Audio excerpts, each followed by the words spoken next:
Preocupado el presidente anaranjado, viendo que las elecciones las perdió. Solicita a los que le hacen los mandados que se apuren pues la fiesta terminó. Y mirando que se va a acabar el varo, han formado un titingo.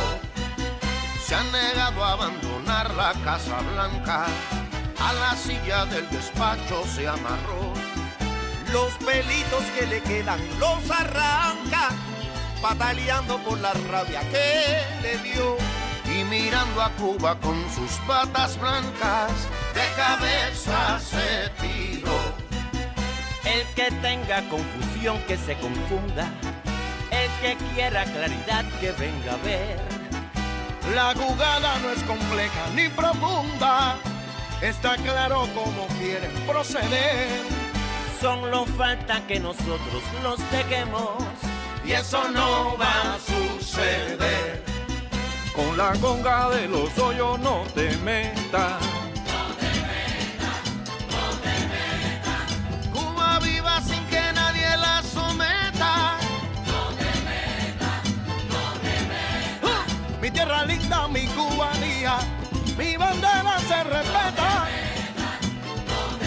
De La Habana para Santiago, defiende lo tuyo, cubano. que no te metas con mi tierra, que mi Cuba se respeta. Soy el mambí que aún vive con el machete en la mano. No, ¿qué me importa si comentas?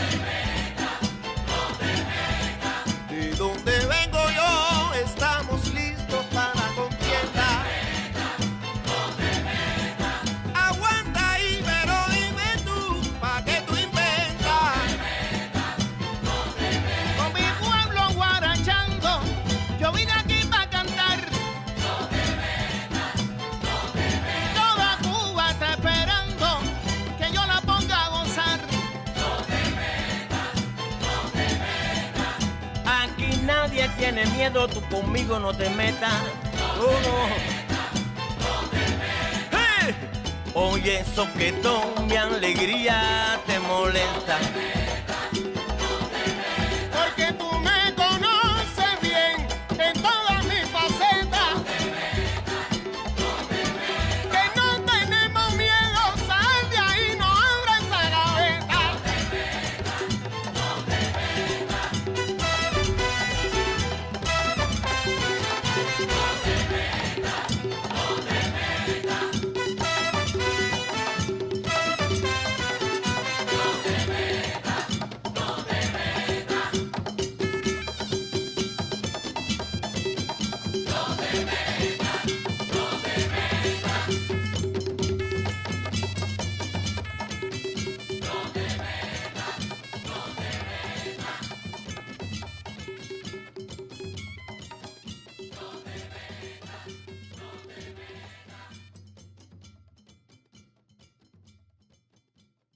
Hace un calor bien cabrón y fíjate que ahora parte del bloqueo de la franja de Gaza es no permitir abanicos que funcionan con pilas. Hay tanta escasez que si uno quiere comprar un abanico ahora mismo te vas a cobrar hasta $500.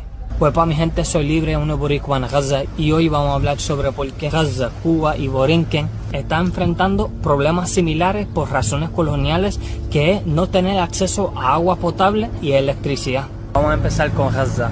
Anoche las fuerzas sionistas de ocupación bombardearon un campamento de gente forzablemente desplazado y masacraron una madre y su hija. Y vi fotos de la hija con la cabeza explotada y podía ver su cerebro. Encima de eso, las fuerzas sionistas de ocupación, como parte nuevo del bloqueo, no está permitiendo abanicos que funcionan con pilas, tomando en cuenta de que la gran mayoría de la gente no tiene acceso a electricidad constante, necesitan cosas que funcionan con pilas. La gran mayoría de la población está viviendo en tiendas de campaña hechos con plástico o fábricas pesadas, donde no hay mucha ventilación. O sea, cogiendo sol todo el día dentro de las tiendas de campaña, la gente se asfixia. La vida cotidiana, viviendo en tiendas de campaña, no hay agua constante, no hay comida, no hay electricidad. Hay ratones corriendo por ahí, contaminando el agua, dañan las comidas. Estamos hablando del verano. La gente está andando sudado, sin mucho acceso a agua, entonces hay un aumento de enfermedades de la piel, sarna, piojo y otras enfermedades, debido a las condiciones dentro de las tiendas de campaña, falta de material higiénico, agua limpia constante, se ve bien al garete. Siguiendo estos temas de agua, tanto en Gaza como Puerto Rico y Cuba, hay mucha gente sin acceso de agua por diferentes razones. Hace 106 años atrás, el 5 de junio de 1920, los Estados Unidos imponieron la ley Jones, que es una ley marítimo que funciona como un bloqueo económico que nos obligan a importar todo de los Estados Unidos.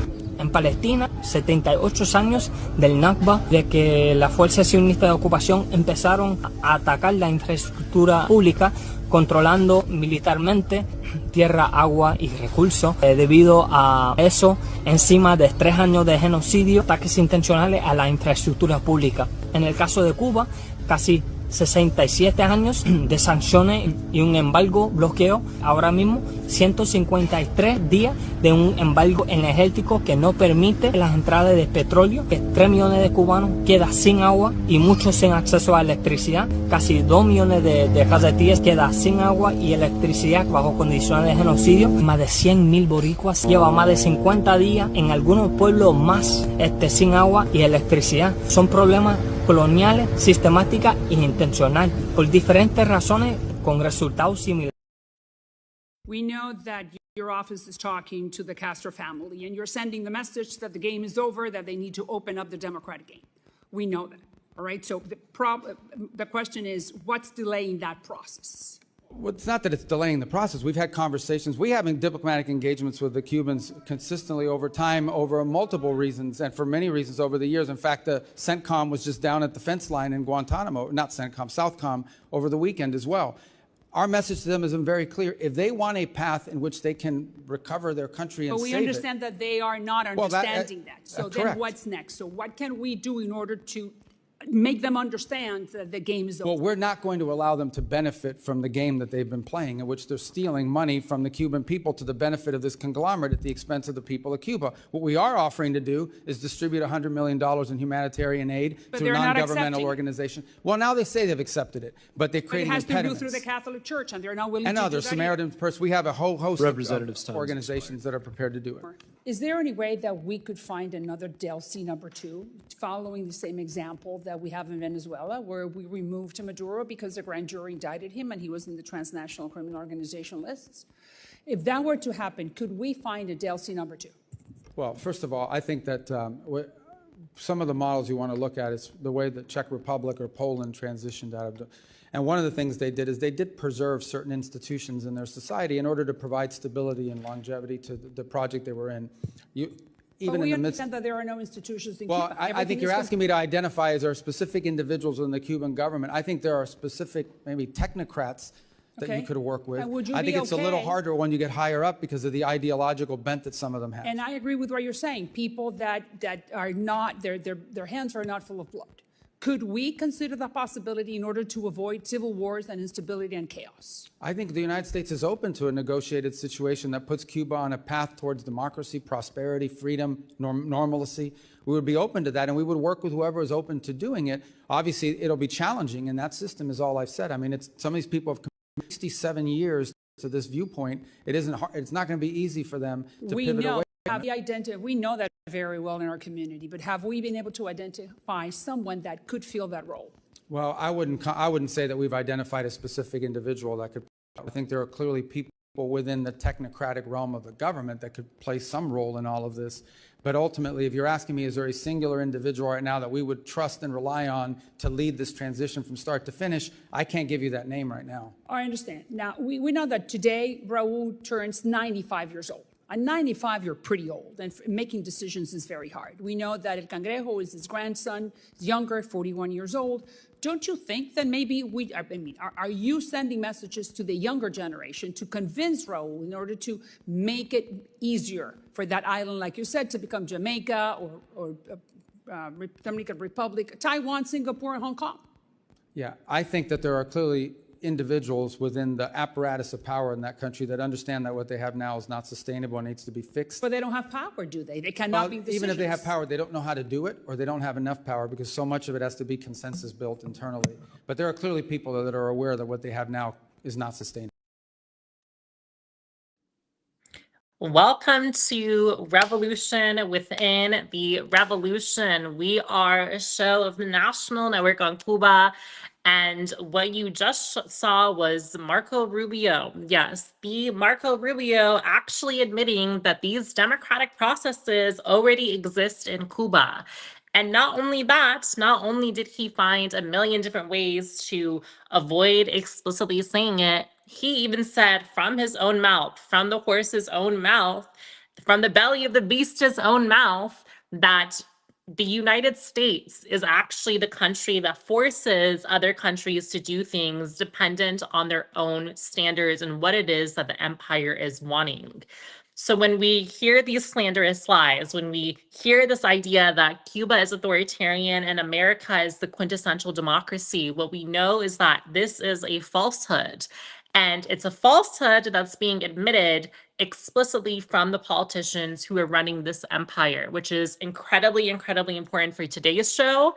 And the fact that tomorrow the empire turns 250 years old, which we will get into. But before that, I wanted to introduce myself. My name is Urmia Fanayon. I am one of two of your hosts. Onye is also going to be joining us on the show later on. I'm coming to you from the heart of the belly of the beast, Washington, D.C. I'm an organizer with the Action for Cuba Committees, the National Network on Cuba.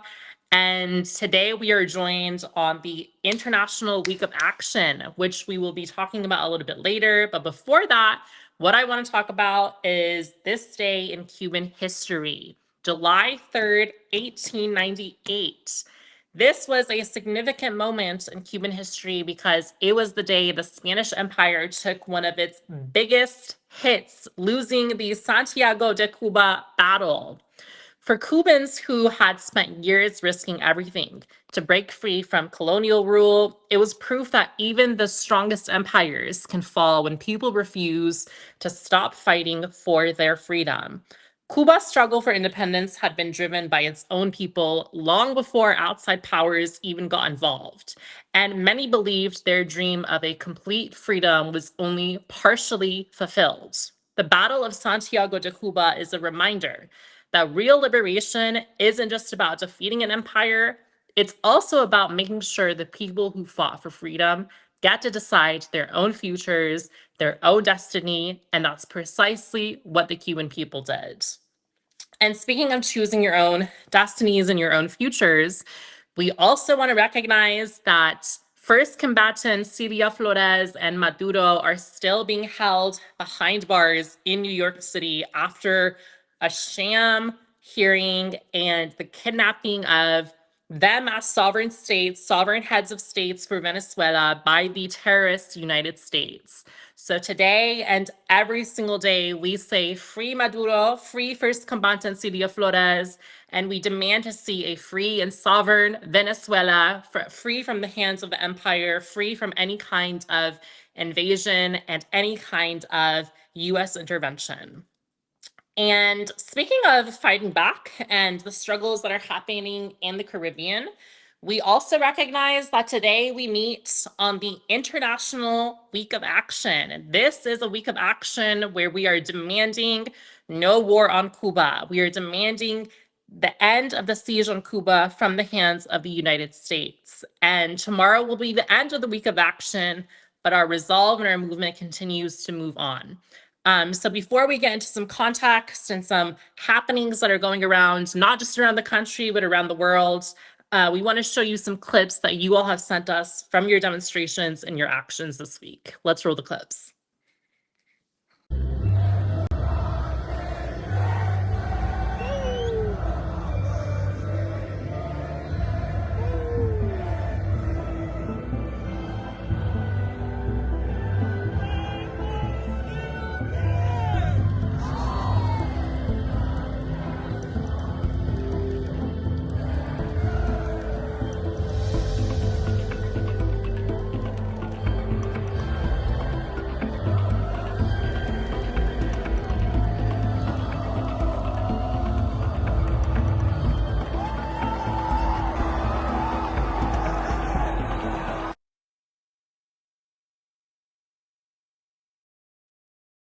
USC Coalition for this opportunity to send you our message. On behalf of El Comité de Solidaridad con Cuba, the Cuba Solidarity Committee of Puerto Rico, and the 35th Annual Juan Rius Rivera Brigade, which will travel again this summer as an act of defiant act marking Fidel Centenary. We state that we must unite and form an army of millions of people to defeat the imperial policy that seeks to suffocate and defeat Cuba. They have done it all to Cuba, a criminal blockade for over 65 years, acts of aggression, commercial and financial persecution, and sabotage. Since January 29th of this year, they have imposed the genocidal measure of an oil blockade, intensified on May 1st, alongside attempts to criminalize solidarity. The people of Cuba remain steadfast, yet they urgently need global solidarity. Cuba has always shown solidarity with all peoples. It is now up to the world to reciprocate and defend the hope that Cuba represents. No government should remain subservient to imperial policies. Doing so makes them accomplices to the genocide against the Cuban people. Let us build a massive wave of global indignation and prevent a military invasion of Cuba. From Puerto Rico, because of our colonial status, preparations are being made to invade Cuba, just as was done with Venezuela on January 3rd. We are maintaining a broad campaign that is anti-militarist, anti-imperialist, anti-colonial, and rooted in solidarity and the defense of peace. The persecution of solidarity movements is part of the plan to defeat Cuba. It is up to us, as Jose Marti said, to counter plan with plan. Let us unite our voices and actions in defense of Cuba.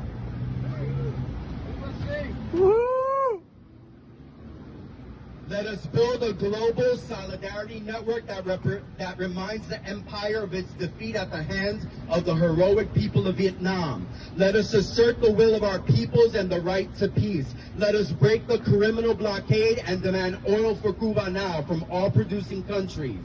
Let us defeat the empire in defense of Cuba and humanity. United, our people will defeat the empire. Venceremos. Thank you very much from Milagros Rivera Perez of Puerto Rico. I have copies. Hello, my name is Michael, and I'm here with the Grand Rapids Opponents of War.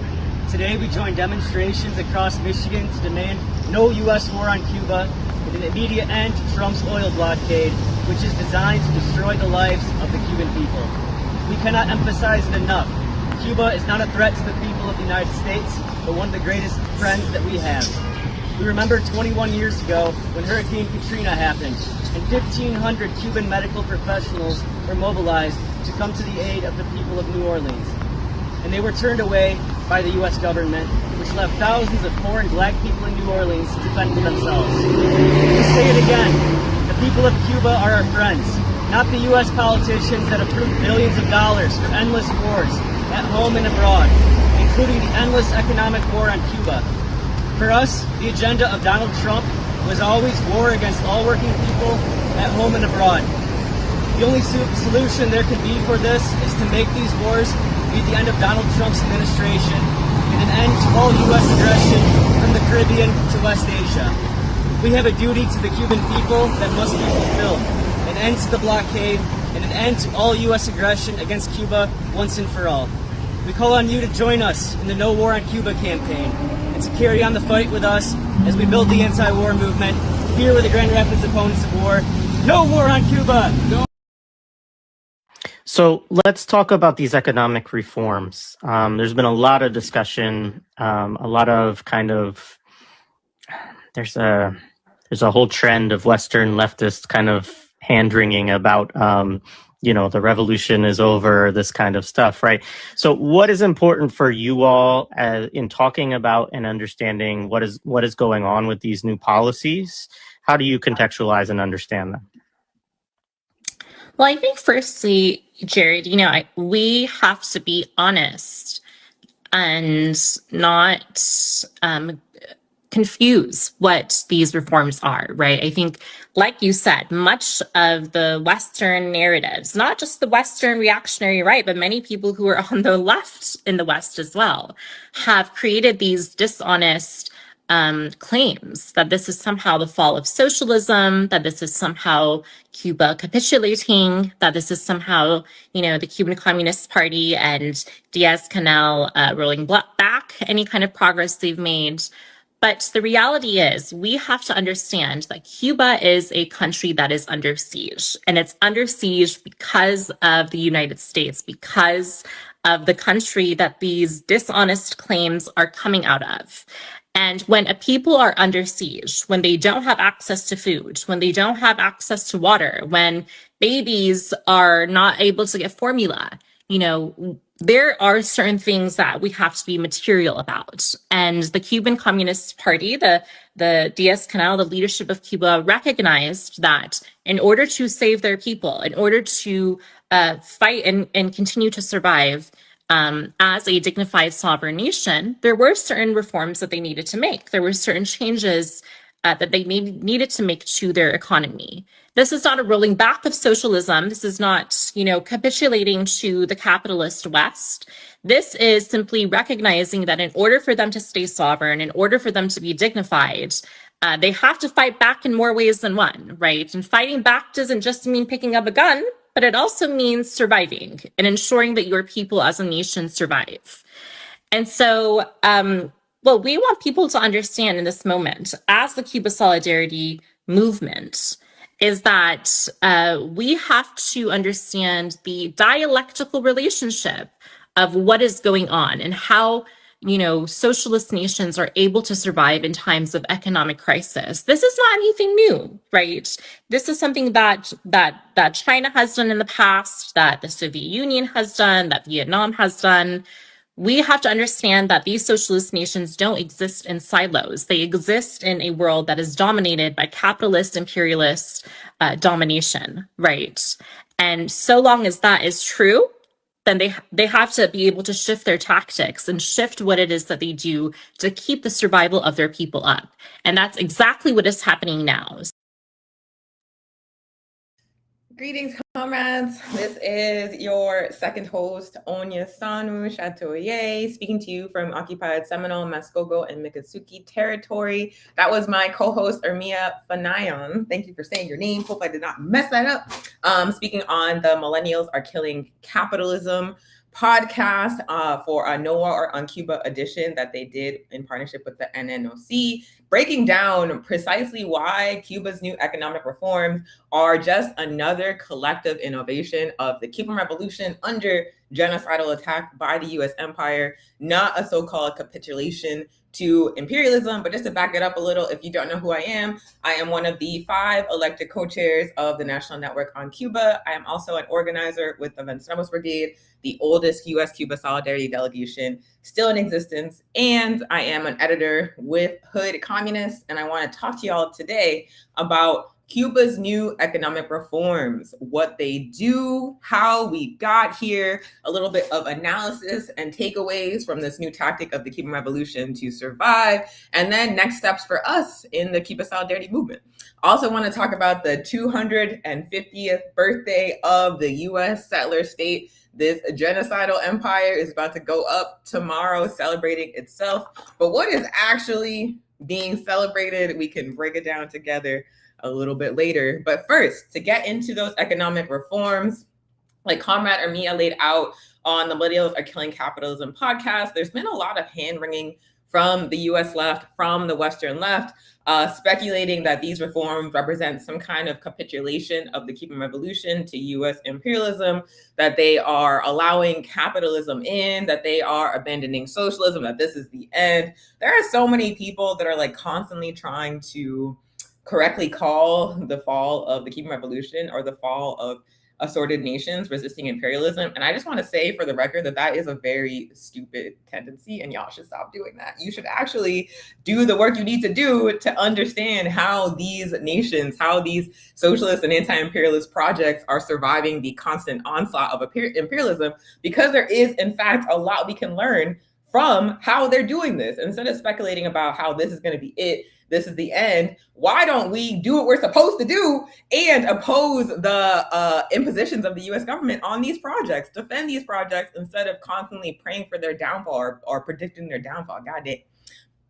Excuse me. But anyway, the economic reforms announced by Cuba in June of 2026 are 176 measures across 23 strategy areas, approved unanimously by Cuba's National Assembly in June 2026. I'm going to drop in the chat an interview with Cuban President Miguel Diaz-Canel in Granma, where he speaks in detail about what exactly these reforms are, which I definitely recommend that folks read. Like, the Cuban government, Miguel Diaz-Canel, the Cuban Communist Party, are like very transparent and detailed about their tactics, about their decisions, about their strategies, and they like show their work. They show how they got there. And so oftentimes the discourse about Cuba is so frustrating because you can tell that people don't be reading, even though Cuba is putting it all out there. So that article I highly recommend, but I'm going to give y'all just like a brief overview of what the reforms are going to do.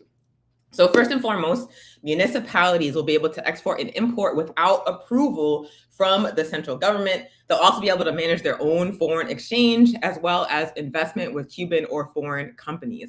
Quoting Miguel Diaz-Canel, he says that the municipality should have the power to import and export, should not depend on central plans, that the municipality should be able to manage foreign currency revenues based on its ability to stimulate and manage foreign direct investment in its own interests. That to be able to manage investments or projects with Cubans residing abroad. One of the recurring aspects of these new reforms is that they are seeking investment for private companies and also members of the Cuban diaspora.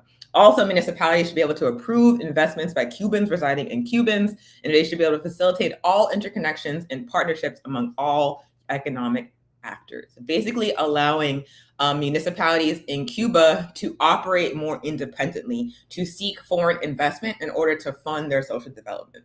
Another reform introduced is that state-owned enterprises, state-owned companies in Cuba will be able to form economic partnerships with private companies. So they should operate without intermediaries, Miguel Diaz-Canel says, without interference in their management, above all, with significant participation from the company's workers, who are the owners, who represent the state, and who represent the people, social ownership of these companies. So state-owned companies in Cuba are going to be able to form partnerships with and seek investment from private companies. And the Cuban Revolution, the Cuban state, is depending on the organization and consciousness of the Cuban workers, the working class of Cuba, to guide that investment, to guide those partnerships, because the workers have the power in a socialist state. Another economic reform introduced is that a foreign exchange market, a way to get foreign currency, will be opened up for state-owned enterprises. Individuals will also be allowed to privately own more than one business. Privately owned banks are also going to be allowed. And there are also some reforms around tariffs that is going to encourage the import of raw materials that can be used to produce goods in Cuba, but it's also going to increase the tariffs. So it's going to reduce the tariffs on raw materials, but increase the tariffs on the import of finished products, because they don't want Cuban companies, Cuban state-owned enterprises, to import finished goods that Cuba could manufacture itself and export for income. And so that is why there's going to be reduced tariffs on raw materials, increased tariffs on imported finished goods, because they want goods to be manufactured in Cuba. Overall, what these reforms are seeking to do is to seek investment from private companies and Cuban Americans into key sectors of the Cuban economy to basically increase income, the income that they need to make sure that the Cuban population still has free healthcare, still has free education, still has subsidized housing, and is still able to build its socialist project. However, the socialist state, the Communist Party of Cuba, is going to retain control of what's known as the commanding heights. And if you're in a Marxist-Leninist, if you read a little bit of Lenin, then you know what it means. It's essentially like the major industries within the government. The means of production are still going to be controlled by the socialist state, even as this increase in private investment and this increase in private ownership of businesses is happening. They want to make sure that the socialist state still controls the economy. And this is inspired by the Chinese model or the Vietnamese model, like our comrade Armia laid out. And millennials are killing capitalism. And overall, the objective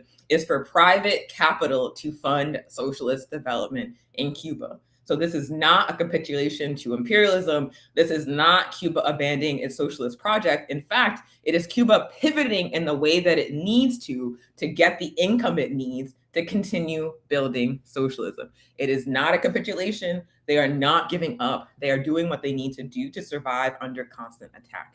And the other way that you can tell that it's not a capitulation to imperialism is that this has been in the works for a long time. These are not reforms that they just came up with this year in desperation because the US escalated the blockade. These are reforms that they have been talking about since 2011 for a long ass time. It's 2026. They started talking about it in 2011. It's been over a decade of them trying to figure out how to survive, how to keep building socialism under the blockade without having to make concessions about building socialism, about their revolution that's demanded by a hostile foreign power, meaning the US. It's the Cuban Revolution recognizing that US attacks on Cuba are not going to stop. However, Cuba and the Cuban people have to keep moving forward with dignity and integrity, which means that they require resources in order to continue building socialism. So like I said, these changes have been on the table for a while. Reform guidelines were first announced in 2011. Then in 2016, the Communist Party of Cuba approved a document making it clear that Cuba wanted to move towards a mixed economy, Chinese style, where there would be both a private sector and a state-run sector with a more significant role for foreign investment. This is, again, them recognizing that the intent of the US blockade on Cuba is to cut off Cuba's access to resources, cut off Cuba's access to income in order to deny the socialist project the capital that it needs to continue to grow, to continue to build itself. And so Cuba was like, we have seen how China has been able to advance its socialist project under attack by imperialism using this mixed economic model, so we want to try the same thing. Then in 2019, the new Cuban constitution was approved, and that new Cuban constitution in 2019 included a number of these economic reforms. It recognized private property, it promoted foreign investment as fundamental to the development of the Cuban economy, and it also said that Cuba is fighting to build communism and socialism, period. So it upheld the communist and socialist character of the Cuban Revolution, but again, recognizing that they need to move to a mixed economy because they needed money. They need money. The US is cutting them off from the global economic system because they are trying to starve out that socialist revolution of the Cuban people. So for that socialist revolution to continue to grow, they have to find other ways to get money. And that 2019 Cuban constitution was not something that was pushed through by a handful of people, by Raul Castro single-handedly, or Miguel Diaz-Canel single-handedly. No, the Constitution was approved by 87% of Cuban voters in 2019. More than 8 million people, including members of the Cuban diaspora, participated in over 100,000 debates that took place in workplaces, schools, and community centers where they were talking about this new constitution, talking about what was going to be in it, and working through exactly what it needed to say. And so again, understand that these new economic reforms that came in June 2026 are the result of a collective process carried out by the organized and conscious Cuban people. So this is just a new phase in implementing these reforms that have been planned for a very, very long time.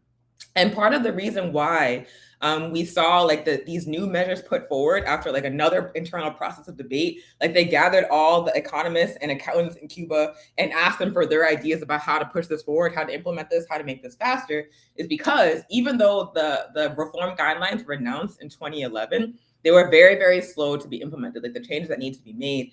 Part of that slowness was because of internal contradictions around bureaucracy, a lot around like a lack of organization and point people to make sure that these things happen. The other reason, though, why it was slow to implement these reforms that were first called for in 2011 is because of external attacks. First and foremost, the escalation of the US blockade on Cuba, particularly after the first Trump administration in 2016.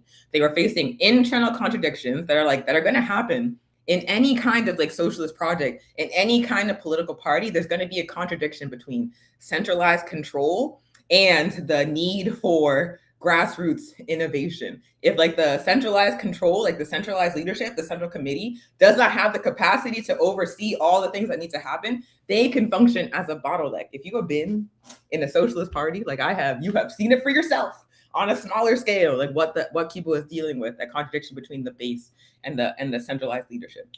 And then again, we also cannot take away the context of the continued escalation of the US attacks on Cuba that have been tailor-made to target key sectors of the Cuban economy to try to, again, cut off Cuba from all the resources that it needs to continue to build its socialist project.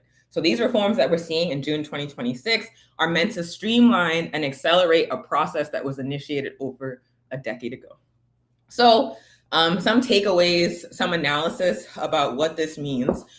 First, I want to call back to a warning that Fidel Castro made in 1993 about how crisis forces actions that are otherwise unthinkable. Obviously, we want a pure and pristine socialist project that doesn't have to make any kind of accommodations to function in a capitalist world. However, that is not the world that we live in. Cuba is under constant attack. Cuba needs capital, Cuba needs money in order to continue to build its socialist project, which means that Cuba has to figure out how to keep socialism in command and still function within a global capitalist system to get the resources that we need. And I feel like that is what Fidel was trying to say, that even though we want pure communism, full communism, in order to get there, we're going to have to figure out how to work with the world as it exists. And then when Raul Castro starts to take more of a leading role in Cuba's development after Fidel had to step back because of the realities of time, Raul had some key lessons for how Cuba needs to develop itself. First and foremost was the need to avoid dogmatism. Again, putting aside the need to build perfect, pristine communism, understanding that the world as it currently exists, and understanding how Cuban socialism had to adapt to survive in this world and to survive the constant onslaught of the blockade. He also called for the rejection of mechanical egalitarianism, again, understanding that the seeking of private investment in the Cuban socialist project was going to create class contradictions that the socialist project, the socialist state, would need to respond to with expansion of social services, but recognizing that it could be done, that we have to risk those class contradictions and believe in the strength of the revolution to address them. And then the last lesson from Raul Castro was to incorporate market rules to build that mixed economy in the Chinese style, in the Vietnamese style. Again, figuring out how to make a revolutionary socialist project work in a capitalist world that was constantly attacking it. So I want to share this quote from Diaz-Canel that makes it very, very clear what they are trying to do with these new reforms. He says, "We do not propose the restoration of capitalism in Cuba. This is about saving the revolution. This is about the Cuban Revolution adapting in the ways that it needs to while it is under constant attack in order to survive, in order to collect the resources it needs to continue to build itself." They are not seeking to put capitalism in power in Cuba. They are seeking to save the socialist project. That is what this is about. It is the Chinese road, not the capitalist road. So let's talk about some of the risks of this approach, because there are risks in any kind of new revolutionary strategy. Of course, one of the risks is that with private banks, with the opportunity for individuals to own multiple businesses, there is going to be an increase in class contradictions in Cuba. There are already class contradictions in Cuba, despite it being a socialist state, because of the blockade. Like the people who have access, for example, to relatives who live in the United States who are able to send money back are in a higher position socially and economically than the people that don't have those relatives. A lot of those folks tend to be of European descent, because those are the folks that have the resources to leave the island and then have the resources to send it back to the island. So already there are class contradictions, sometimes racialized, because of the conditions created by the blockade. And certainly the introduction of private banks, the opportunity for people to hold multiple businesses, are going to create more class contradictions. And that means higher inequality. That means increased risk of corruption. An additional risk that may that probably will happen as a result of these new economic reforms, is that even though it opens up the possibility for municipalities in Cuba to operate with more autonomy in order to get the income they need to develop themselves, they may lack the capacity to take advantage of these new reforms because of the conditions created by the blockade, and also because of the internal contradictions around bureaucracy and centralized control, and also just like a lack of manpower, because Cuba is experiencing massive brain drain as a result of the conditions created by the escalation of the blockade. They have seen a massive increase in migration out of Cuba to other places in the Western Hemisphere. And those are folks that Cuba needs. Like, Cuba needs the masses of its people organized and educated to put these reforms into place in a way that's going to build the revolution. And so the municipalities do not have the organizational capacity, the intellectual capacity in terms of the people working in these municipalities to put these reforms into place. They will not be able to take full advantage of them. So it's definitely a risk. Another risk of the new economic reforms is that if Cuba succeeds in increasing foreign investment and increasing capital on the island through these new reforms, they're going to see an influx in foreign currency, including US dollars, and that may complicate centralized economic planning carried out by the Cuban socialist state. And this has actually happened before. So those are some of the risks that we may see come about because of these new economic reforms. And let's talk about what Cuba can do to mitigate them. What is needed for the success of these new economic reforms? First, let's talk about international solidarity as being key to Cuba's pursuit of building a mixed socialist economy. We have seen since the US imposed oil blockade, nations like China, nations like Russia, nations like Mexico, and also the Cuba Solidarity Movement as a whole really step up to the plate and help Cuba survive this increased onslaught. Like, China has imported a massive amount of solar power infrastructure to help Cuba build out its own capacity to generate electricity with solar power in the face of the US oil blockade. They are seeking to get to 30% of their electricity domestically being generated by solar power by 2028. And they are on pace to hit that. It is an extremely rapid transition to sustainable energy that is being helped by China, first and foremost. Russia, of course, is the only nation that has broken the US oil blockade. They sent one freighter of oil to the island, I believe in March or April. They have not sent any since, but they have indicated that they plan to do so again. And then Mexico, despite being constantly threatened and blackmailed by the US, and also facing its own attempts by the US to overthrow the progressive Mexican government, Claudia Sheinbaum's government, despite those internal and external threats, Mexico has been steadfast in its solidarity with the Cuban Revolution. And also, of course, the Cuba Solidarity Movement, both in the United States and all of the world, has really, really escalated its efforts, its coordination, its organization in order to meet the moment. The Nuestra America convoy truly set off Marco Rubio and Trump and the US government. They did not like that at all. They responded with the most targeted sanctions we've seen, attempting to cut off tourism to China or to Cuba, attempting to hit the Cuba Solidarity Movement directly, and we did not stop. We are still planning to travel to Cuba in August. We are still sending shipping containers of material aid, charter planes of material aid. The efforts continue, and they're getting more and more and more organized every single day. That's precisely what the No War on Cuba movement represents. And so we really have to maintain that level of solidarity with the Cuban Revolution at this moment. We have to escalate our organization. We have to escalate our coordination, because international solidarity is going to be key for Cuba to survive this period of escalation and get through to that mixed economy that they are trying to build in this moment. Another thing that's needed for the success of the new economic reforms is to break through that bureaucratic inertia, what Miguel Diaz-Canel has called out as that contradiction between centralized control and grassroots innovation. And so the new economic reforms, in terms of how they are being implemented, name responsible parties, they identify deadlines, they identify indicators for compliance, and they also identify tactics for assessing the progress of implementing these reforms.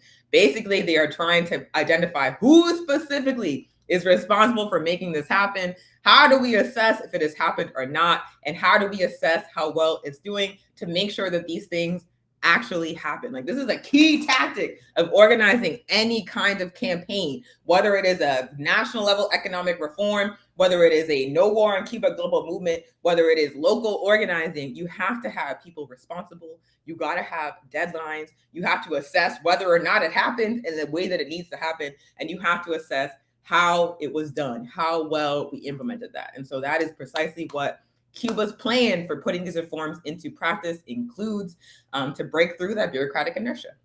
Another thing is that, like I said, the risk of these new economic reforms, the risk in the increase of private investment is going to be class contradictions, increased inequality, increased corruption. And so the socialist state must respond to this economic liberalization with increased social protections. And in fact, the new reforms include things like increased power for the workers of state-owned enterprises to increase their own salaries. It includes funds to make sure that folks that do not have what they need because of the blockade are able to access additional resources. So alongside these new economic reforms seeking investment from private capital, we also have increased social protections, increased power for organized workers to guide how this process is carried out, to make sure that the Cuban people remain protected by the Cuban Revolution, even as they're seeking this private investment. And another key aspect that is needed for the success of the new economic reforms is for the masses of people in Cuba to understand what they do and understand their role in carrying out these new reforms and building them in a way that is going to build their revolution. What that's going to require is political education to build understanding and workers' conscious participation in the oversight of these new reforms. Again, I'm going to quote Diaz-Canel, who says, "We are not going to come together only to resist. We are going to come together to create, to produce, to decide, to oversee, to prosper, and to transform." The Cuban government is seeking to make the masses of conscious and organized workers in Cuba the primary agents of carrying out the building of these economic reforms. It has to be the Cuban people that do this in order to ensure that it is the Cuban Revolution that is empowered by these reforms and not private capital. So again, this is not a capitulation to capitalism. This is an innovation being carried out by a revolutionary socialist project under attack that is fighting to survive. It has been in the works for a very long time, since 2011. It is not, and it's also very important to state, not a concession the US would accept anyway. It could not be Cuba trying to appeal to the US government and say, okay, ease off, we did what you wanted, because the US would not accept that as a concession anyway. The US has made it very, very, very clear through subsequent presidential administrations that the intent of US policy towards Cuba is to destroy socialism in Cuba and return Cuba to being a neo-colony of the United States. So any kind of reform that Cuba puts in place that is not ending socialism, the US government will never, ever, ever accept. And you can tell that's the case because every single time Cuba has introduced new economic reforms that people on the left speculate are concessions to US imperialism, the US government responds with more sanctions. It literally happens every time. So this past June, after Cuba announced that these reforms are going to be in place, Marco Rubio announced new sanctions. I just put the State Department memo in the chat.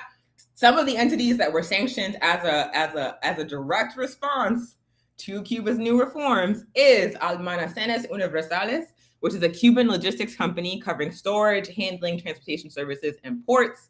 Rafin, a key financial component of the Cuban government. Banco Financiero Internacional, a commercial bank that handles the vast majority of transactions in and out of Cuba. Additionally, the State Department announced new sanctions on Geominera SA, which manages Cuba's non-nickel mineral assets and also works with an Australian-based company called Antilles Gold, which also got sanctioned. Also, Empresa Siderúrgica José Martí, which is Cuba's largest raw steel producer. So immediately after Cuba announced these economic reforms that are a so-called capitulation to US imperialism responded with additional sanctions on key sectors of the Cuban economy because it's never going to be enough unless socialism falls. Additionally, one thing I want to point out is that a lot of the recent sanctions that have come out from the US government on Cuba have all been on entities linked to GAISA, the Grupo de Administración Empresarial. It's basically like it has like a lot of like lies being stared about it by Marco Rubio, by US media, talking about it's like a shadowy corporation that controlled by Raul Castro that's hoarding billions of dollars. None of that's true.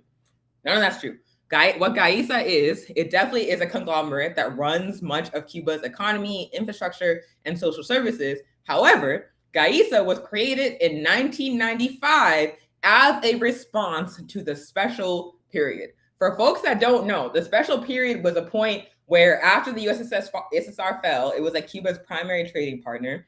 The US negotiated with Boris Yeltsin, who was the president of Russia after the USSR fell. They basically said, we will not give Russia aid unless Russia cuts aid to Cuba. And when was Mikhail Gorbachev in power negotiating with the United States when the USSR was still there, Mikhail Gorbachev refused that offer. When the USSR fell and Boris Yeltsin got in there, which by the way, it was the US that got him in there in the first place. But Boris Yeltsin gets in there, is the first president of Russia after the USSR falls, and he agrees to cut aid to Cuba. So the special period started because the US blackmailed Russia into cutting off aid to Cuba at a point where Russia, the USSR, was Cuba's primary trading partner. So the US intentionally started the special period. Just like now, this period that Cuba's in right now of increased economic devastation was intentionally started, again, by the US government. So that is the context in which GAISA was created. They were basically trying to help the Cuban people fight to survive. Its core function was to try to find ways to circumvent US sanctions in order to get the resources the Cuban people need to survive. And so you can see the reason why Marco Rubio is obsessed with destroying GAISA is because GAISA was created in direct response to US attacks on the Cuban people. They are trying to cut off every single lifeline that Cuba has. That is why no matter what Cuba does, no matter what reforms they put into place, unless those reforms are destroying the Cuban Revolution, the US government will never accept it. So again, these reforms are not a capitulation to imperialism, are not a capitulation to capitalism. They are simply a socialist revolution fighting any way it can to survive. And if you don't believe me, when the new Cuban Constitution was approved in 2019, the US government did the same thing. They opposed additional sanctions on key sectors of the Cuban economy in response. The left is like, oh, the revolution is falling. The US government is like, no, socialism is still going. We must continue to attack. And I just put in the chat a link from, what's it called? It's the Washington Office on Latin America talking about the 2019 Constitution in detail, the process that Cuba took, the very collective mass process Cuba took to produce that Constitution, and also the economic reforms in it. So yeah, basically takeaway, bottom line, the new economic reforms announced by the Cuban government are best understood as a defense of socialism under siege by the US empire. They are not a capitulation to imperialism. They are not Cuba abandoning socialism and building capitalism. It's Cuba doing what it needs to do to get the wealth it needs to continue to build its socialist project. And period. Okay, so it's 2:00. Let's move on so we can finish on time.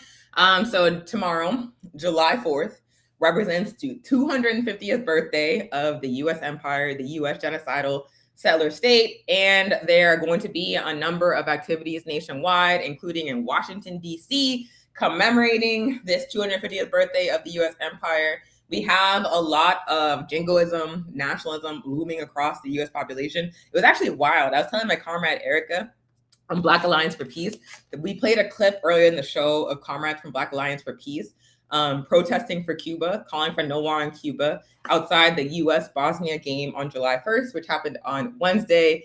And it was wild because they were like waving the Cuban flag. They were saying no war on Cuba, back to supporting the international campaign to call for a boycott of the World Cup because it's absurd that the World Cup is the United States. Oh my God. In 2026, the World Cup is the United States.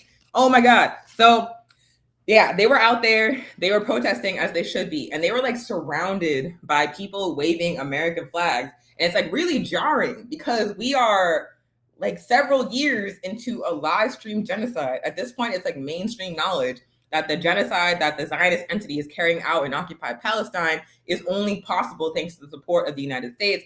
We have the illegal Zionist and US attack on Iran that was defeated, where the whole world saw the US was a bad guy in that situation. So we have all of these examples. We have like the mass immigration campaign of the Trump administration, where we're seeing like communities terrorized across the nation by ICE agents with barely any training, killing people, kidnapping people. Like all these things are happening for the past couple of years, and people were like rightfully horrified. And then the World Cup starts, everybody's like, USA, USA. And now like everybody's like getting ready to celebrate the 250th. And I was like, what happened, y'all? What happened? Go back to rejecting US imperialism. Go back to recognizing the naked face of US empire. Like there is nothing, absolutely nothing worth celebrating about the 250th anniversary of a settler state. The US as an entity was only born by committing genocide against indigenous nations that rightfully own this land and enslaving my ancestors, millions of African people who were worked to death to build the US empire. And then they didn't stop there. That was not the end of the bloodshed. From the very beginning, that was what the roots of the United States. And then as the US continued to build itself, continued to build power, they did so by committing acts of colonization, committing acts of genocide across the Western Hemisphere and then across the world. That is how the US became the world's primary superpower. Not for much longer. Not for much longer, thank God. But the reason why we got to this point is because the US expanded with murder, theft, and destruction all over the planet. It has the most military bases in the most places of any empire that has ever existed. It is and has always been a genocidal entity, no more or no less genocidal than Zionist Israel. Like everybody recognizes Israel as the bad guy. Everybody, well, hopefully, most people, most rightful thinking people recognizes that Israel does not have the right to exist, that the people of Palestine are the rightful owners of Palestine, but people need to take it a little bit farther and recognize that the US was born in precisely the same way. The only difference is the level of technology and documentation. It wasn't live stream on Instagram because Instagram didn't exist, but the process of targeting civilians, the process of destruction of homes, the process of stealing land, of attacking women and children and elders, of destroying culture, all of that was the same. What they did in Israel, what they did in Rhodesia, what they did in Algeria, what they did in South Africa, they did the exact same thing in the US. The only difference is, again, the level of technology, the level of documentation, and also the level of success. But the fundamental nature of the US empire as a settler state, as a genocidal colonial project, has never changed, And so, for that reason, we have to recognize as people living in the belly of the beast that even though some of us are confused and celebrating tomorrow, the rest of the world is clear about what the US represents, which is nothing but violence, destruction, and theft, period. And what we need to do as people living in the belly of the beast is understand that there is nothing about us that makes it worthwhile for our wealth, for our comfort to be built on resources stolen from other people. That the US has no right to exist if that existence means destruction and devastation and settler colonialism and genocide. And that, in fact, we have to recognize ourselves as citizens not of the US empire, but of Nuestra America, of Turtle Island, who have more in common with the massive indigenous people, with the masses of Palestinian people, with the other inhabitants of the Americas as a whole than we do with the ruling class of the United States, that we do with the folks in power in the US government. We are the same species. We have the same fate as the majority of the world's population, not the genocidaires that run the US empire. So that is why participation in the International No War on Cuba campaign in this week of action that is taking place right now is so important, because it's a way for those of us living in the belly of the beast to align ourselves with the rest of humanity, not with this place born in blood. We have to recognize that the U.S. empire does not have the right to exist if that existence means suffering for the majority of the world's population, like point blank period. So I'm going to end it there. It's 2:00. We got 30 minutes left. I'm going to bring back Comrade Ermia, and we're going to move to network updates and the closing of the show. Let me take away myself. Give me a second. Host. Hi. Hey. Thank you, Comrade Onye, for that beautiful articulation of the economic changes and what our demand is as a movement when we say do not celebrate the 4th and no war on Cuba, engage in the international campaign. Of course, this would not be revolution without the revolution, without sending you all off with some concrete action items from the network. There are 2 major fundraisers that are happening right now. The first is for the Centennial of Fidel Brigade. As my comrade Onye Sanu mentioned, we are still sending folks to Cuba here coming up in August for the Centennial of Fidel to celebrate 100 years of Fidel's legacy. Please, please, please donate. Our goal is to bring as many supplies, school kits, hygiene products, medical technology, solar lanterns, as much as we can in order to help the Cuban people this coming August. So please, please, please donate to the Centennial of Fidel Brigade to send as much material aid as we can to Cuba this coming August. Also, IFCO is sending shipping containers of material aid to Cuba as well. Their goal is to donate 60,000 pounds of aid to Cuba. They actually just reached their money goal of $50,000, but we are still encouraging people to donate because there is never enough funds to help the Cuban people and send them aid. So please, please, please donate to the IFCO fundraiser as well.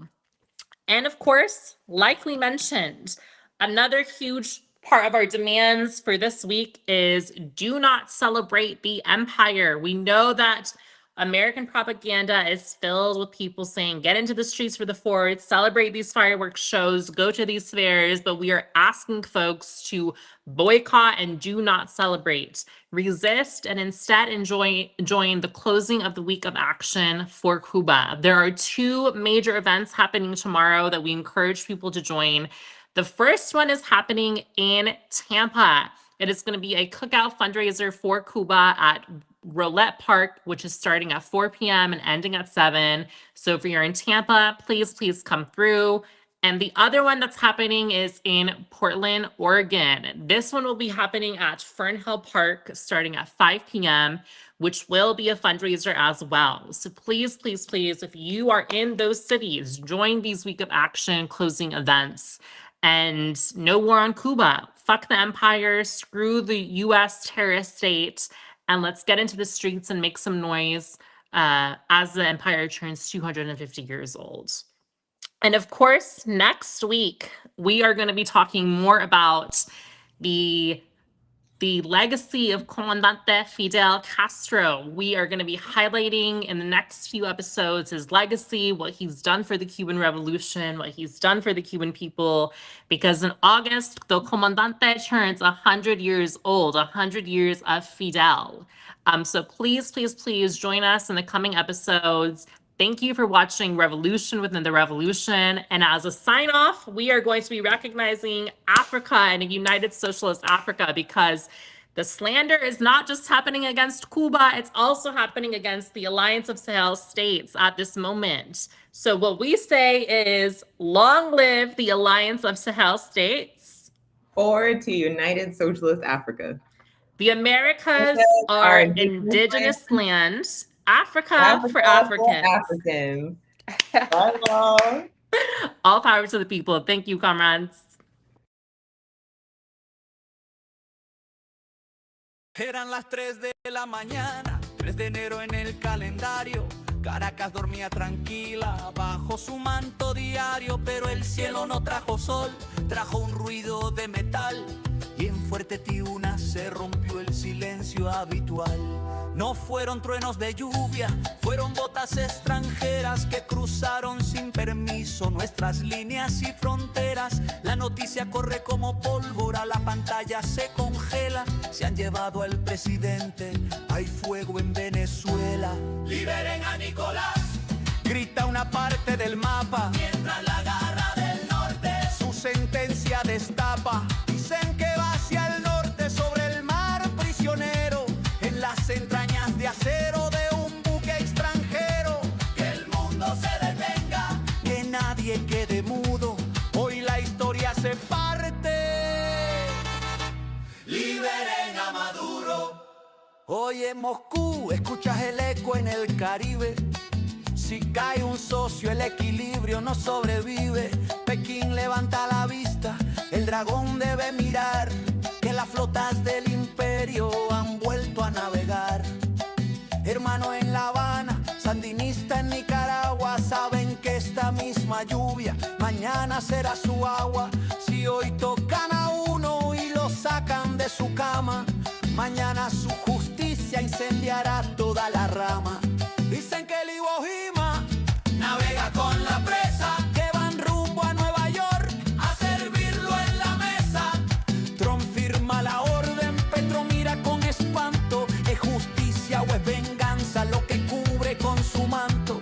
Las bombas en la Carlota dejaron su marca en el suelo. Un pájaro de hierro se lo llevó en pleno vuelo.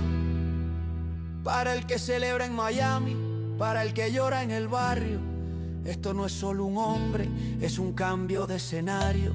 La soberanía sangra cuando el juez es el verdugo y la libertad no nace bajo la sombra del yugo. Venezolano, despierta, sea cual sea tu color. Hoy tu tierra fue pisada por la bota del invasor. El mundo aguanta la respiración, la moneda está en el aire. Nadie sabe el costo, nadie sabe el desaire. Desde el sur hasta el oriente, el mensaje es duro.